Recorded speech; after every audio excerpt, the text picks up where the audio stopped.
Hello, everybody. Welcome to Hooks, Lines, and Hip Hop, episode 4. Yep. I'm Hakeem. Jacob Kobler. All right. This has been great. Sorry I wasn't here for the last episode. I was studying up for my test that I had to take. I failed it, so I'm going to be studying again. So I might not be there for another episode in a couple weeks. But before we get into Childish Gambino's Awaken My Love, we're going to go into some news. Jake, go ahead. Start us off, man. Let's talk about the Grammys for a minute. Last year, I went on like a Twitter rampage about how I would never watch the Grammys again. I wouldn't even waste my breath talking about it. Well, this year, Chance got nominated, and I'm a big Chance fan, so I'm gonna watch it. The 6 albums nominated for Best Rap Album this year are Chance's Coloring Book, DJ Khaled's Major Key, Life of Pablo, Views, Schoolboy Q's Blank Face, and De La Soul, The Anonymous Nobody.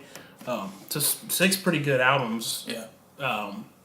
We talked before that we started. I think Views is going to win off of numbers alone. Right. I just thought about this. I think the Grammys should troll everybody and give it to DJ Khaled, just so he can Snapchat him receiving the actual. What is his liquor brand? I have no idea. I know Rick Ross is Bel Air. He's just a walking meme. That's all I think about DJ Khaled. While it was a good album, I wasn't expecting it to take that slot, to be honest. I think... I know, it just went... I think on our episode 2, we talked about it going gold. I mean, it will go platinum because of the singles that are on it, but... Right.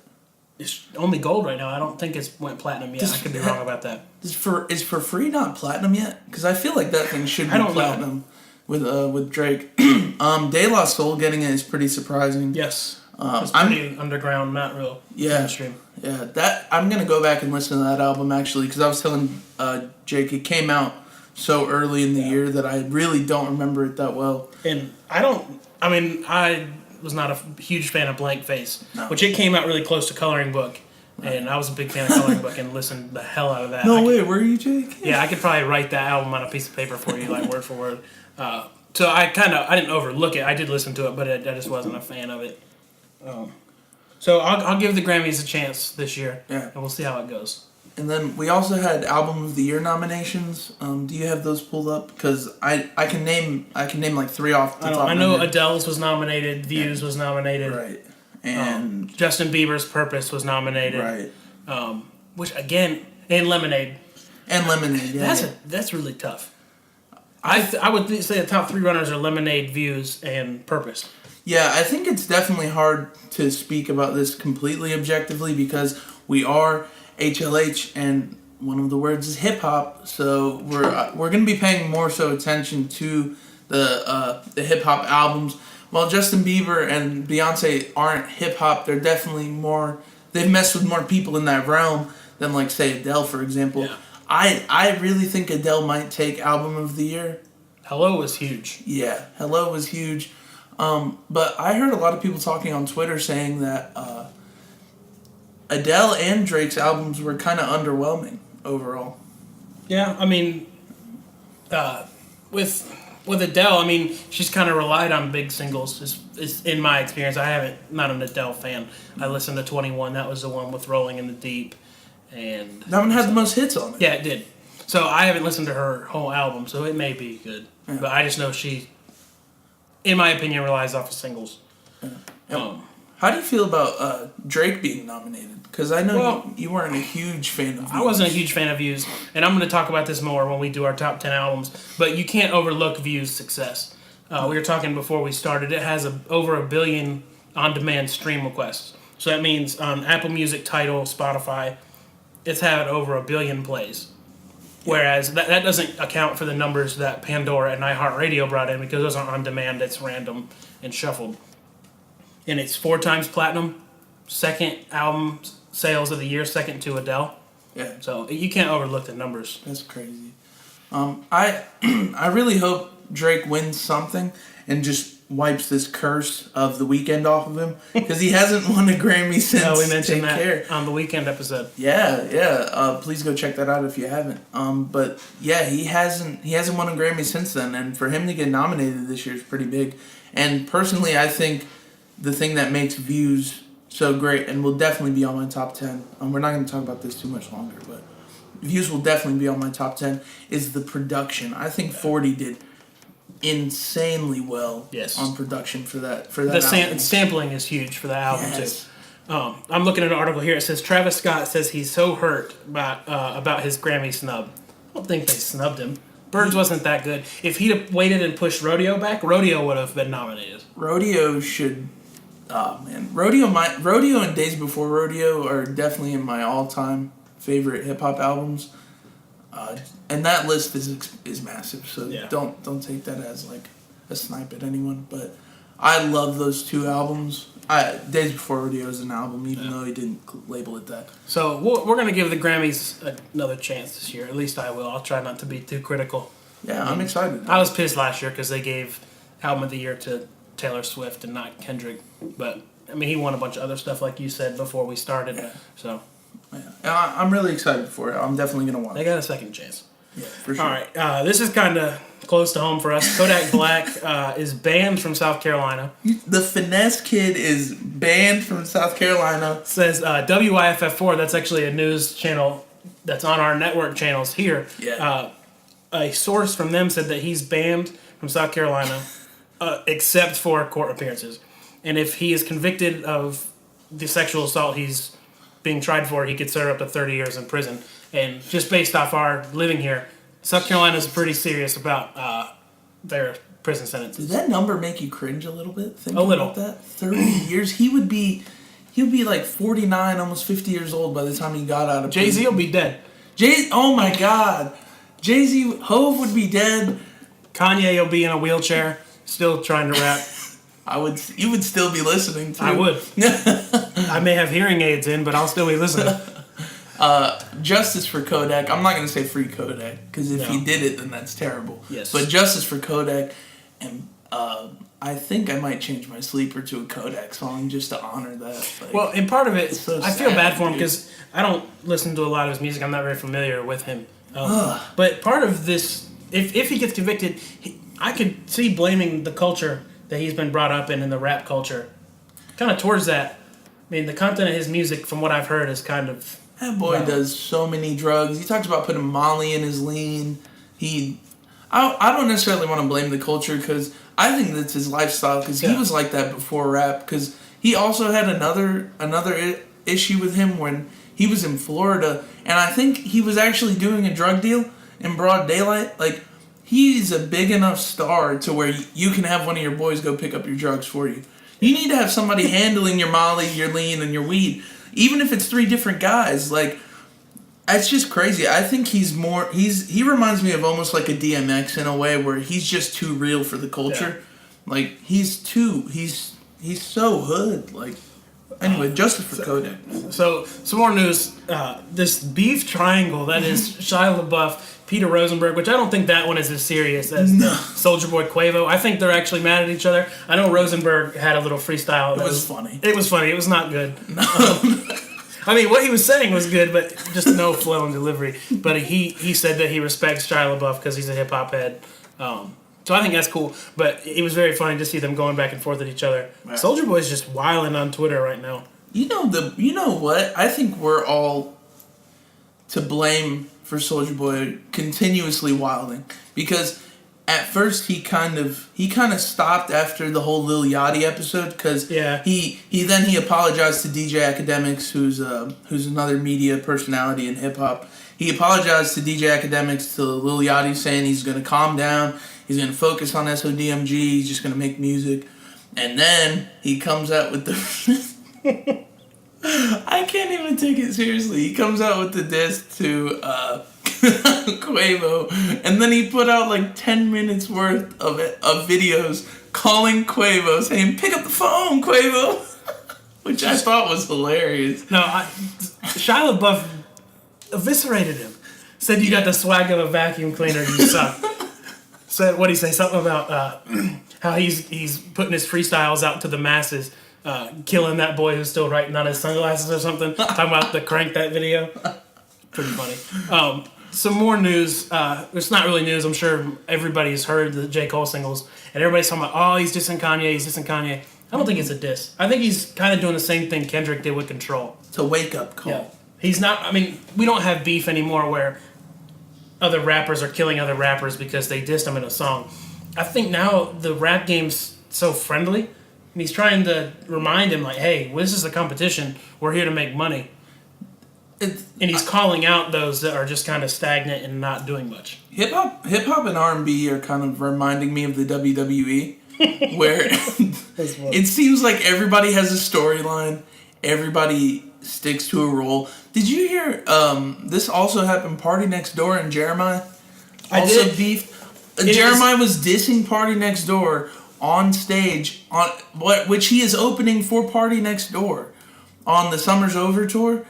And also, I think Chris Brown is beefing with somebody. Chris Brown is a fake blood, Brisk Breezy, as a DJ Academics calls him, which I found hilarious. We'll have to start a segment. Have you ever seen the old Wendy's commercial with that little old lady saying, "Where's the beef? Where's the beef?" We're gonna start doing that. Yeah, and we found it. It's rampant in hip hop. Yeah. But I love what JCole did on that record. I think it was just a tap, a friendly tap on the shoulder. And what he was saying about Kanye wasn't necessarily wrong. I think it was almost like somebody who was concerned about Kanye's health, concerned about the people around Kanye. And another thing that was great that came out of it was the response track that Wale made. Yeah, that was pretty decent. And he put out another song recently. I think it was yesterday. And that's also really good. And I hope this helps Wale find a direction, because Wale's really good at making love songs for women. And he's good at making, like, Lotus Flower Bomb, Pretty Young Thing. But where Wale shines most is when he's he's more of a backpacker. Yeah. He can rap really well. He's lyrical. I don't know if this is true, but if he could restructure his label and move, I don't think MMG is doing him any favors. I've said this for a while. I think that Big Sean and Wale need to switch places. I think, but I gotta admit, Big Sean has improved since then, and he's come more in his own at Good Music. But if Big Sean were on MMG, I don't think he would be as stagnant as Wale on MMG. Yeah, I think Big Sean could still do stuff. Wale should be a lot bigger than he is, considering he's been out for so long. Yeah. Like, he was out when Waka Flocka was hot. Got away, you move it. DJ, no hands. It's a great song. I mean, I mean, what's the last song from the MMG collective that you've heard? Tupac Back? Yeah. I mean, I don't know. Rick Ross does his own. I think all of them kind of do their own. They have their hands in so much they do their own thing. Whereas Kanye's Good Music isn't really a label. He's called it a collective of artists that he likes. Right. So maybe that's kind of part of the issue too. Yeah.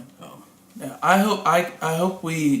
hope that December 9th is going to be as monumental as I think it is. Yes, this is going to be like a holiday for hip hop heads. As Chris Brown would say, Christmas came early this year. We are getting early Christmas presents, and I can't wait. Absol, JCole, hopefully Mos Def. Yeah. Post Malone, Hodgy. Oh man, Hodgy, yes. He had a track with Busta Rhymes. We'll put a link in the bottom. That was heat. Yeah, I can't wait. So, yeah, this is really exciting. I think that's about it for now. Yeah, let's move into the album of the year. I mean, Awaken My Love. Sorry about that. That slip.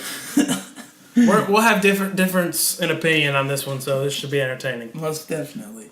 Let's start with the first track, Me and Your Mama, which is something that he leaked, or not leaked. He put out Me and Your Mama and Redbone as singles, and it's still great. Yes, still great. Well, we mentioned you had it as your hidden hit a couple weeks ago, and we mentioned how his intros are really long, and he's close with Chance, and his intros tend to be long too. But I'll say this, because I'll say some not critical things. I mean, it was a good album, but the music and the instrumental and production throughout the album is top notch. Yeah, it's so funk, and it's not even funk inspired.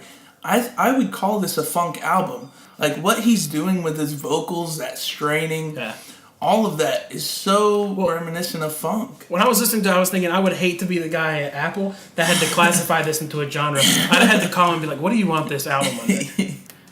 Yeah, it's so good.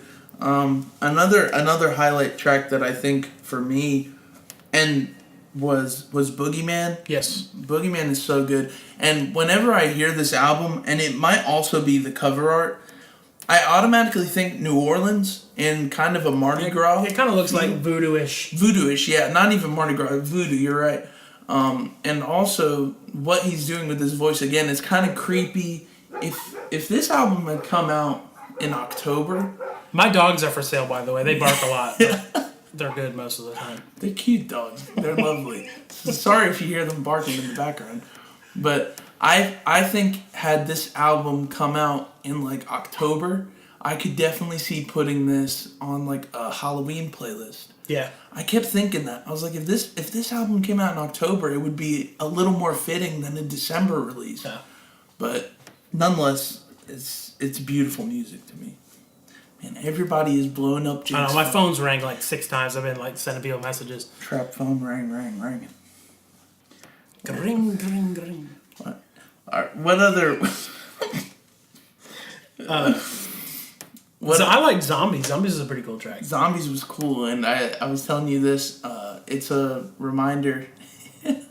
I'm so sorry. It's kind of a reminder of the evils of the industry, and also I just thought about this as well, white appropriation of hip-hop culture and black talent, in a way. Yeah. Because, a lot of record labels and a lot of the big heads, the big wigs in music are predominantly white. And he kind of is like a caution of that in Zombies. Yeah. And he uses the N-word, but I don't think he's just talking about black people. I think he's talking about anybody. He said these N-words creeping. Yeah. Yeah, that's I didn't even take it as that. You said, it was just like everybody. Everybody's and he mentions, he says, there's no way to stop it. Mm-hmm.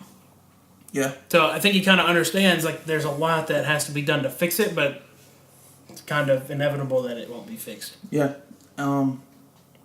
And I think he also went really far left in this album to also kind of test the waters with that statement. A lot of people who have listened to Childish in the past are gonna remember songs like Freaks and Geeks and Bonfire and World Star and wonder what the fuck happened. Yeah. But I was telling Jake this, I think he's on a more of a Kanye path where he's gonna take his sound and change it with every album coming. Yeah. I don't know if he's gonna make multiple albums after this, but I hope he does, and it would be really cool if he did. Also, I think that Kanye and Childish are on the same in that they're very eccentric thinkers. Every album doesn't sound the same, and I don't think it always should, especially for someone like Childish, who Jake was saying he has a stand-up that's also really good. Yeah. He's a multifaceted person and artist. I think he had, not to say that Kanye didn't have the opportunity, but Childish Gambino, we knew him because we listened to hip-hop, but he kind of came up.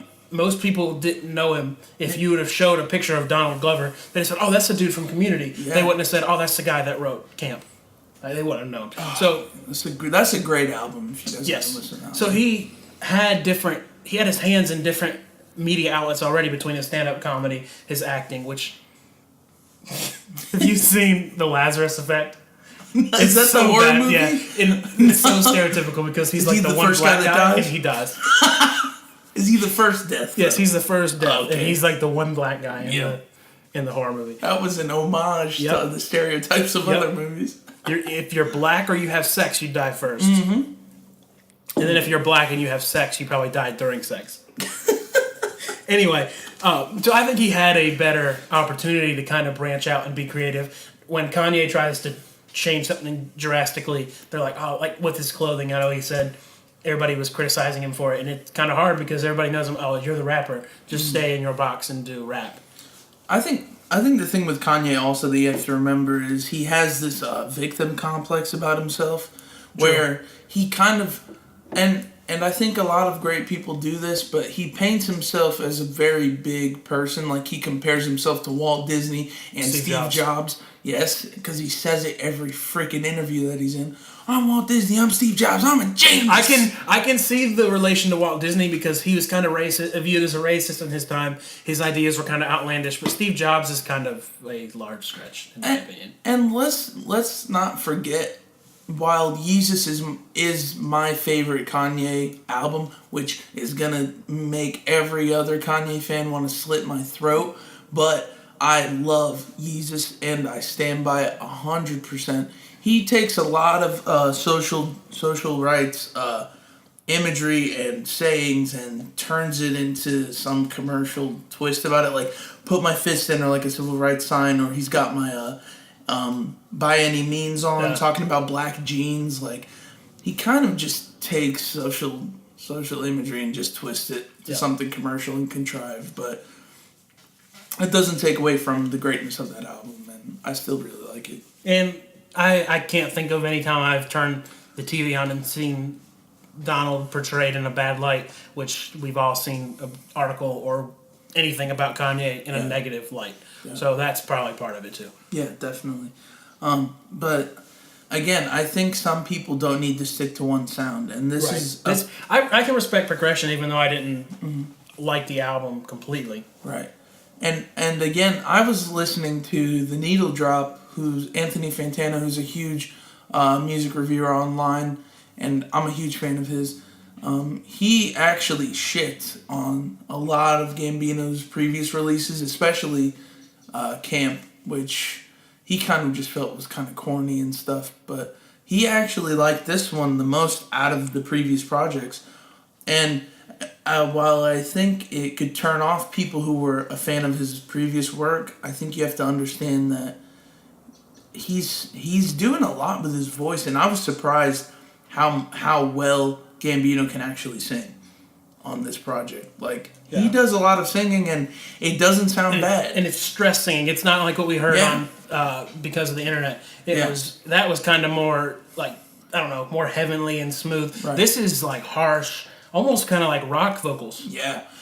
Speaking of that, my dad, when I played Me and Your Mama for him, I said, Dad, tell me what you think about this. And he goes, he heard that like straining and that screaming, and he goes, that sounds a hell of a lot like Steven Tyler from Aerosmith. And it takes, it's easy to scream like that at a concert and be loud, but to do that in a studio and make it sound good is amazing.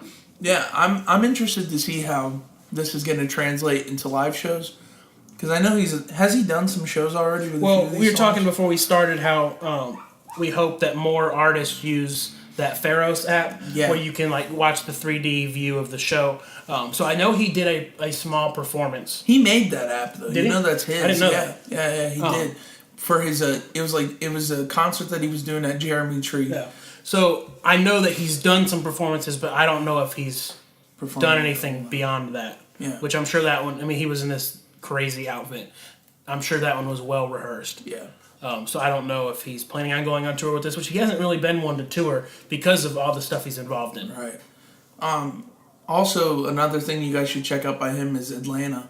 That show, the first season just finished. It was on FX. I'm a bad fan. I haven't watched. Everybody's told me it's awesome. Boy, when I saw Quavo, actually all the Migos are in it, but when I saw Quavo was in it, they're all out of jail.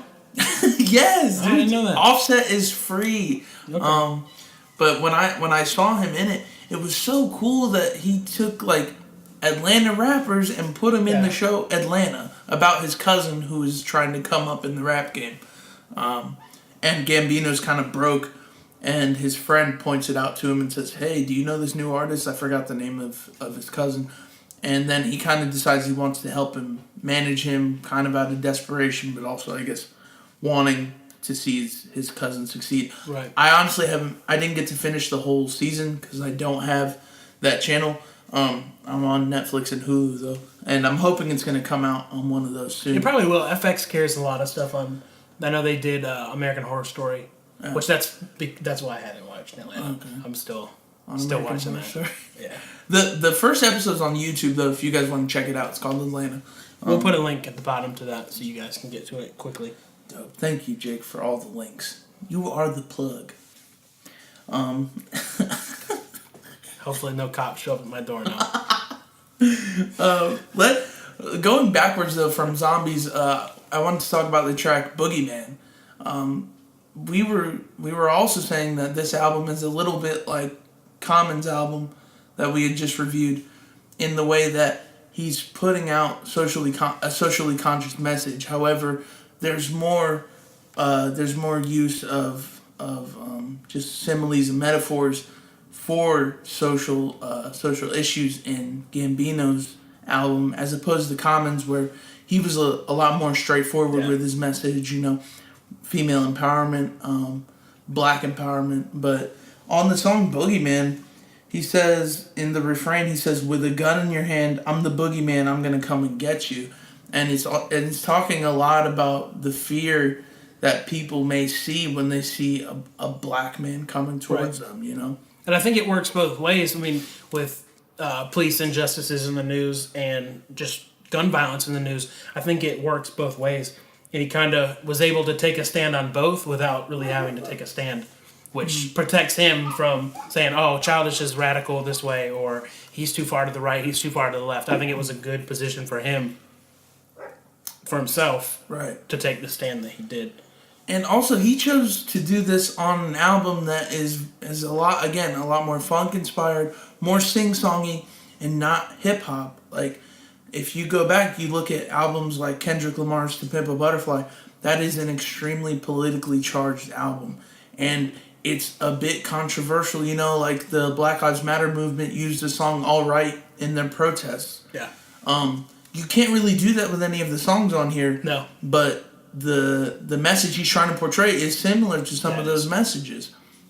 Especially Boogeyman. Like, if you really look at what he's talking about, he's talking about how cops look at black people and they can see criminals in some of them. Not every cop and not every black person, but there's this message that he's portraying using such a different soundscape. He's not using hip-hop to portray these typically hip-hop messages, you know? In the next, it's the verse 1, right after the lines that Hakeem just gave you.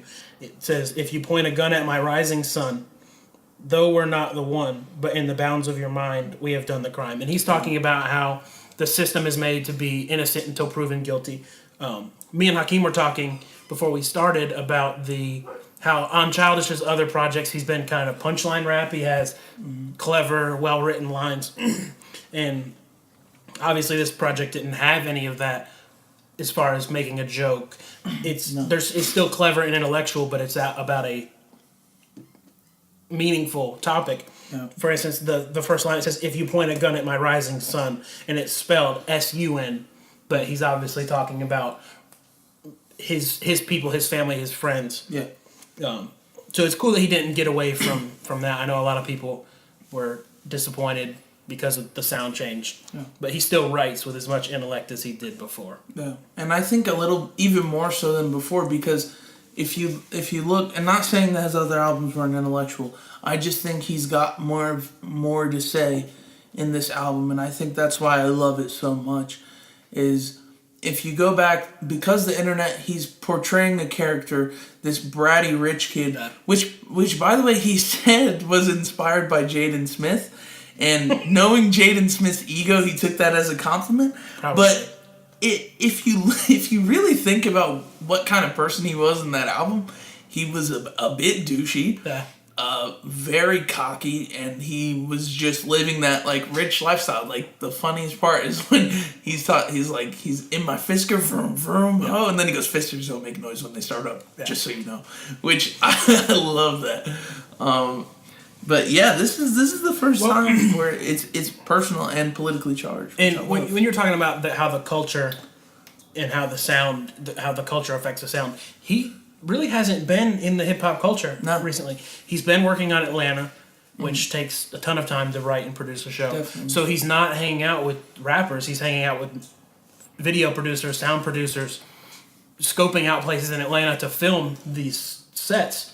So it's very clear that obviously the hip-hop culture wasn't pushed into him on this album. He was more living life and writing about what he saw as he was living life. Yeah, and I think at first, especially with albums like Camp and its predecessor, he was always talking about black struggle in America. Especially with him, it was always more about how he felt growing up, how he was kind of more white because he was raised in a suburban atmosphere, and then he has a line in Camp where he talks about how most people wouldn't consider me black because he knows my dad, and he goes, I think that's kind of sad, mostly because a lot of black kids would agree with that. Like, he's always talked about black struggle, and he has almost a bit of an identity crisis, I think, a little bit on Camp. That parallels the line that Earl had. He says, too black for the white kids, too white for the blacks. Yep.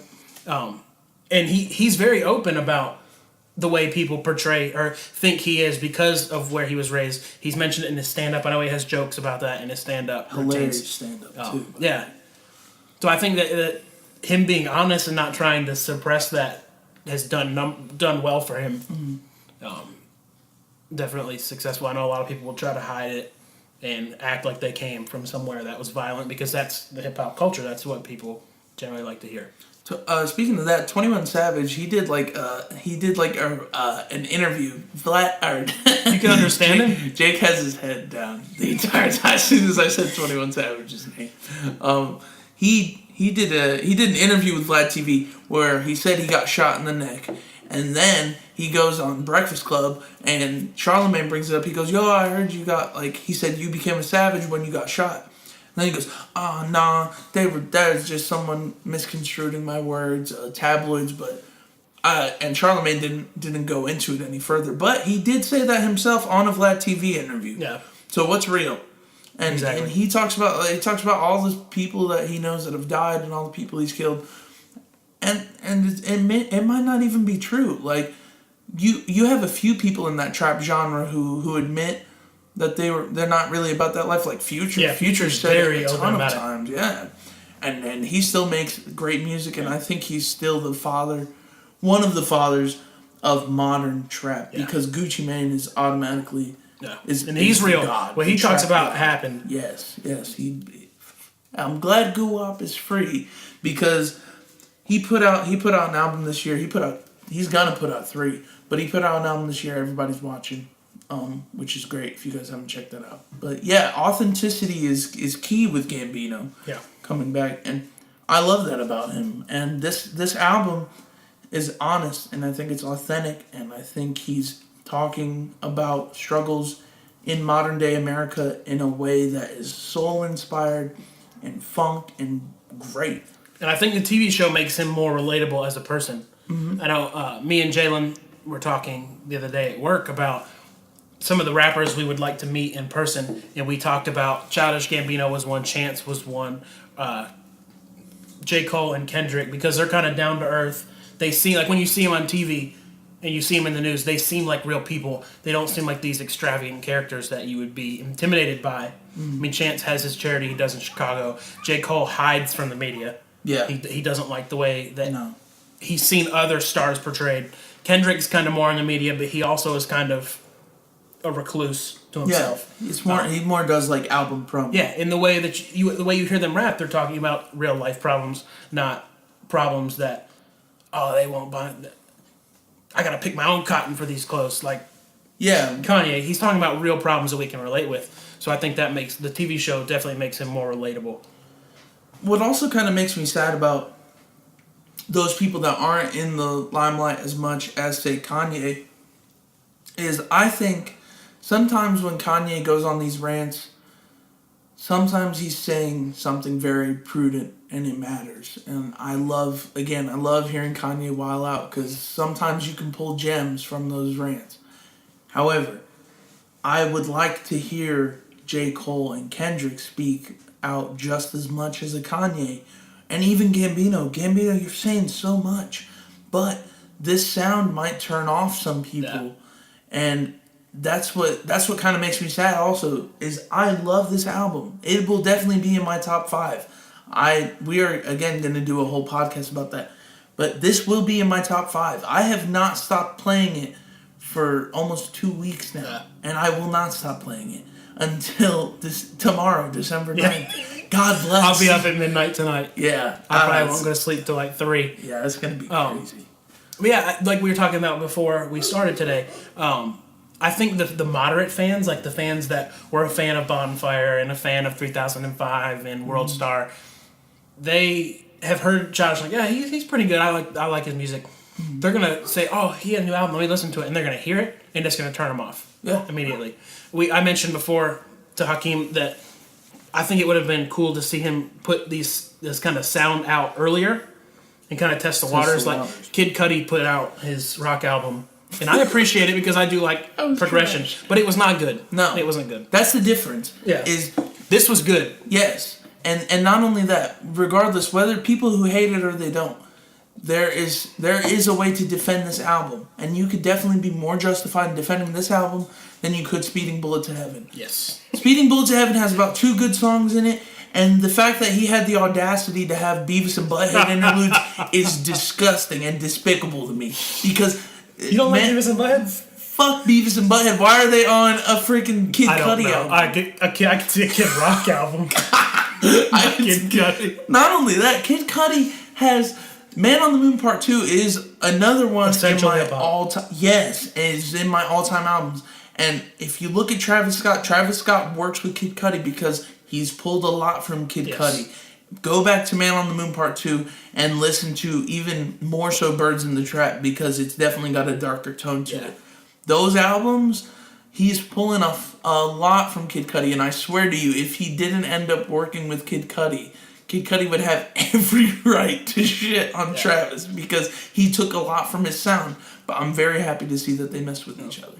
Well, the thing with Gambino, it's kind of a catch-22. Either you progress and find a new sound, and people are gonna say, "Oh no, his sound changed. I don't fuck with that." Yeah. Or he stays the same, and his fans that want him to stay the same are happy. Like Common, I would be pissed if I heard Common come out on a trap beat. I mean, we talked about the Switch Up song, but if Common came out with a Future feature, I'd be like, what the hell is this dude doing? That might be hard as hell. It may be. But what I'm saying is I would not be fond of that movement. So he's kind of stuck making a decision that it's like the damned if you do, damned if I don't. So I respect progression. Yeah. But that's also where Gambino is also not in the same shoes as some people who are... Like, Kid Cudi only did music. He went into acting later... And he's done a lot of great cameos in shows, and he's also done his own HBO show. It's something Making It in America. It only has 1 season or 2 seasons on HBO Go. Great show if you guys haven't seen it. But Gambino is not necessarily locked into a sound because he started in acting. Then he did stand-up comedy. Then he started writing his own shows. Then he did hip-hop. But so as somebody who's very multifaceted like that, he's not necessarily committed to hip hop, and I never thought he was. He's kind of an enigma because I remember in high school when Camp came out, everybody like Odd Future really fucked with them, and everybody's with him, and everybody's thinking, is he gonna be part of Odd Future? And there were rumors that he was gonna join. Okay. And then it never happened. Yeah. And he is one that is kind of reclusive, not in the media as much as other rappers, and that is because, like you said, he's multifaceted and has his hands in different media outlets. Yeah, and also going back to what you were saying about how you wish he would have kind of leaked this sound out a little more before to test the waters. I think he did it a little bit indirectly with albums like Kawaii. Yeah, that little EP. We talked before, towards the end of because the internet had some more sing-song music. I know when he put Kawaii out, he had Stone Mountain. It was like a dual mixtape, and Stone Mountain was kind of so rapish. Cool. But I think he only did that because was it DJ Drama that he wanted to make a song? Yeah, with? he had he always dreamed of coming out with a DJ Drama mixtape because those were really huge. In his day, they were huge. I mean, I haven't heard DJ Drama do anything big now, but in that time when we were in high school and before, DJ Drama was the DJ Mustard, the Zato, and the 40 of that time. Yeah, and especially his mixtapes with Lil Wayne, all the drought mixtapes. Oh yeah. Those are legendary. So yeah, I thought that was really cool. Again, I think he does a lot with concepts, and this is another concept album in a way because it's a funk sound. Yeah. It's so great. Another song I really liked was Riot, which I thought was a little bit more, would have been almost a good switch up from, was it Zombies? Yeah, because Zombies and Riot have a bit of a similar sound, more so than the third. Well, the content is kind of hooked together. Yeah, definitely. I'm trying to think of one of It was a short album, too. It was only 49 minutes. Yeah. So that adds to its replay value because you can put it on and know, like, all these songs are going to sound the same. They're going to have the same feel, the same kind of instrumental. Yep. And I think it was a bit more politically charged in that 2 through 5 slot. And then you get to Redbone where he goes again into that sweeter sound. And then California the instrumental really painted a picture of California. It was kind of upbeat. You know, a lot of people hated on that track because he was doing that really... I don't want to call it annoying because I really didn't think it was annoying, but that she wanna go to California. Yeah. Like, he really cuts his voice. Yeah. And I think it relates a little bit to kind of what he was doing with the song like 3005, where he was taking a popular sound and morphing it into his own way and making it fit his sound, because it's a little bit of a trap-inspired delivery with the way he's he is kind of rapping on that track, more so than anything else on here. Like, that's the closest one to rapping. And the windpipes on that were really cool. I liked that a lot. I thought that was really unique. And then, I think the live instrument movement is coming back. I mean, in older hip-hop, it was prevalent because they didn't have the technology. And, I mean, I praise technology. It's helped producers a lot. But it's been 808 heavy for a while. But you can synthesize a violin or a saxophone or any kind of brass instrument, but it's not going to be a actual person playing. Like, I don't know if any of you guys watched the documentary JCole put out about the making of his album that's coming out tomorrow. He had a ton of musical performers come in and actually play the live instruments. And you can't beat that. I mean, you can hear them actually blowing the wind through the instrument. It's not just a computer-made sound. Even on Views, the first track on there, same thing. It was live instrument. I said that could sound like a James Bond song. Yeah. And I'm happy about that. And I think Kendrick was one of the first to bring that back, especially with messing with people like I think Kendrick was a big one. Chance Coloring Book had a lot of live instruments. Yeah. And it's continued. And I really hope that it continues that way. Yeah, I do too, because I've said this before, and some people I've spoken to don't really get it when I say it, that hip-hop and jazz kind of go together like peanut butter and jelly. Yeah. I love jazz-heavy hip-hop. And Cherry Bomb, the Tyler album, was very I hated it at first because I still stand by my opinion that it wasn't mastered well. I think if he would have mastered it better, more people would have appreciated the jazz influence. Yeah. But phenomenal album. Definitely one of my favorite Tyler the Creator albums, right beside freaking Goblin. Yeah. And I like Wolf. I think there's definitely some great songs on Wolf, but it's not. I think the jazz correlation in hip hop is that you kind of have the ability to do what you want. Everybody was like so mind fucked about jazz because there's no rules. Yeah. And I think hip hop is like that. I mean, we saw that on the JCole single "Everybody Dies." I haven't listened to that one yet. He's then you'll be excited when you hear it because he's sitting on this truck and he's rapping and he raps totally atypical. It was like right at the end of the song, he raps atypical to the beat. Okay. Like he has the same flow all the way through, and then he switches it up. And at first I was like, that was ass. Then I listened to it again, I was like, no, he was on beat. He just switched up the measure so he had more words within that bar. It was cool. So I think that's a big parallel between the two. Yeah. Having the fact that there's no rules, you can kind of do what you want and be creative in your own sound. And I also think it's a correlation. It's black music. Jazz is black music. Hip hop is black music. Funk that Childish is using on this is black music. And on Redbone, I thought it was so Erykah Badu inspired. Those vocals sound so much like her, and I love Erykah Badu mainly because.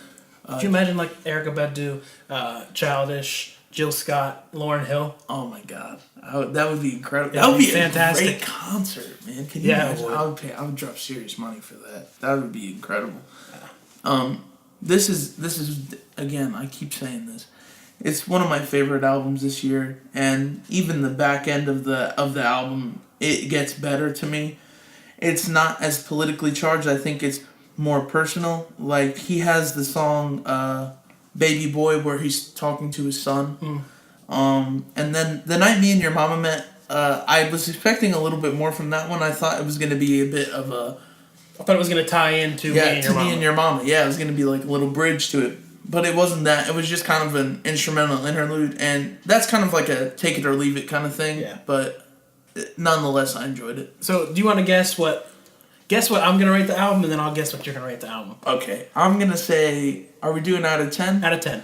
I'm going to say you give it like a 7. I was going to give it a 6.5.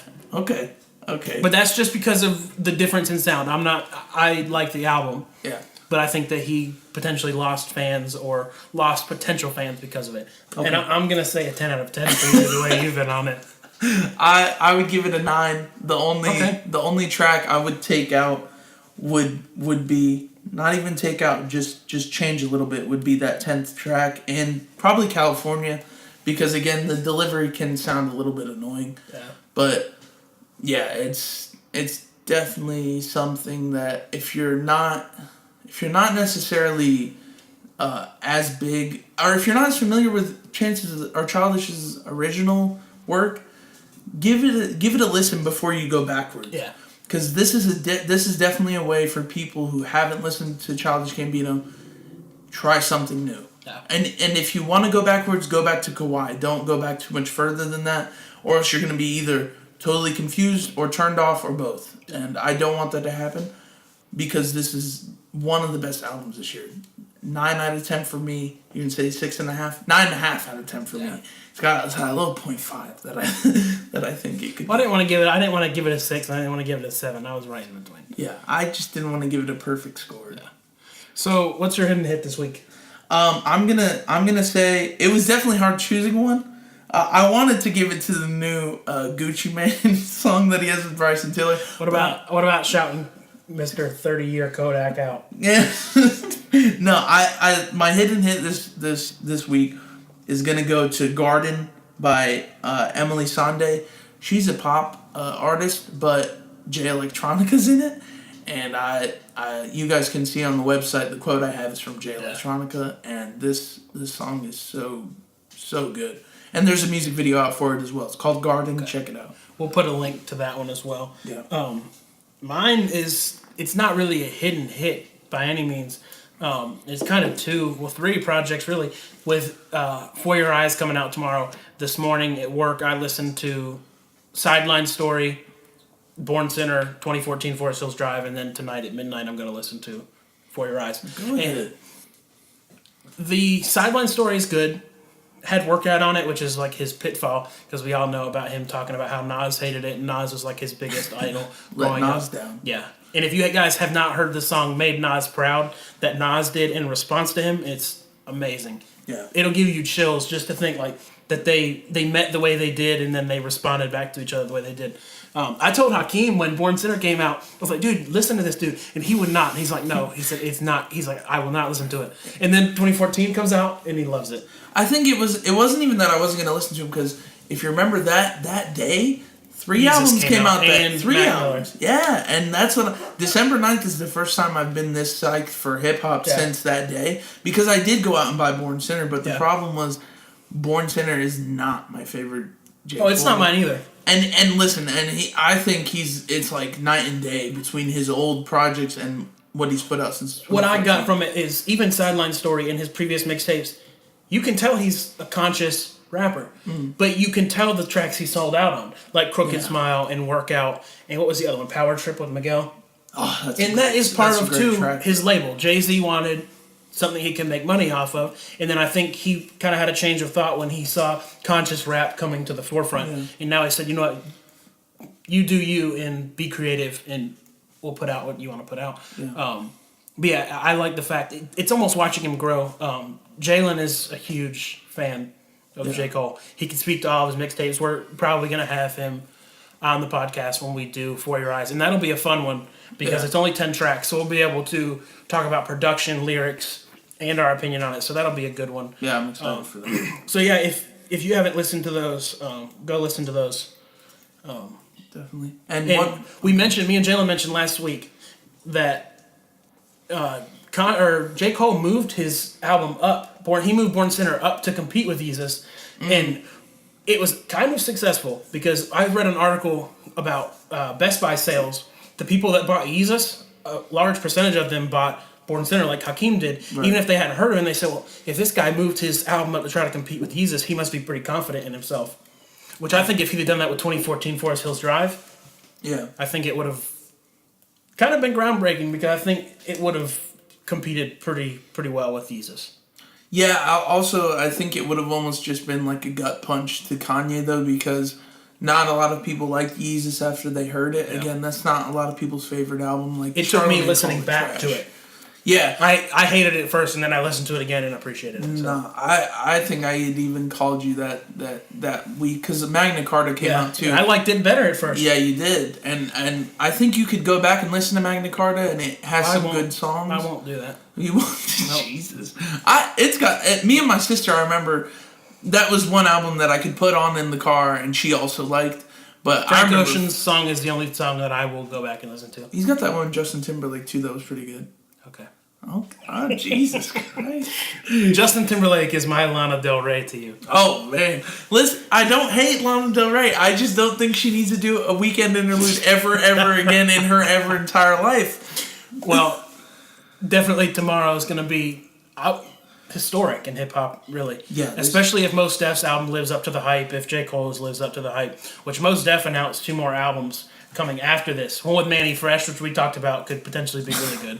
Potentially. If Manny Fresh just shuts the fuck up, it'll be really good. And then the one he's putting out December 99th, it's a collaboration, but when I looked up the guy's name, I could not find anything about him.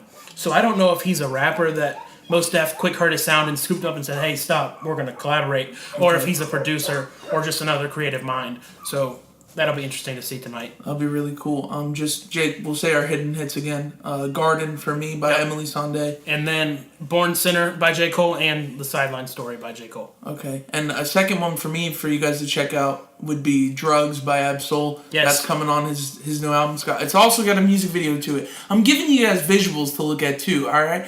So definitely check those out. Ab-Soul's album comes out tomorrow. Hopefully. I'm so freaking ready for that, man. We know that TDE is kind of 2 years. 2 years since. Hey, all we need is LeBron to tweet out and say, "Hey, man, I want more music from TDE." And then we get Untitled Unmastered. So. He did an interview with Hot 97 recently. Ab-Soul did with Peter Rosenberg, Ebro, and Laura Stiles. So I think it's coming out tomorrow. The track list is up too. The pre-orders and Top Dog did tweet out on his personal Twitter the date for his Ab-Soul's album, so it's looking good. It's looking good. Anyways, I can't wait for tomorrow. Thank you guys for listening to this episode of the HLH podcast. I'm Hakeem. Jacob Kobler. Definitely see you guys later, and tweet us at HLH if you guys have any questions or comments. Have a good December 9th. Yes, December 9th.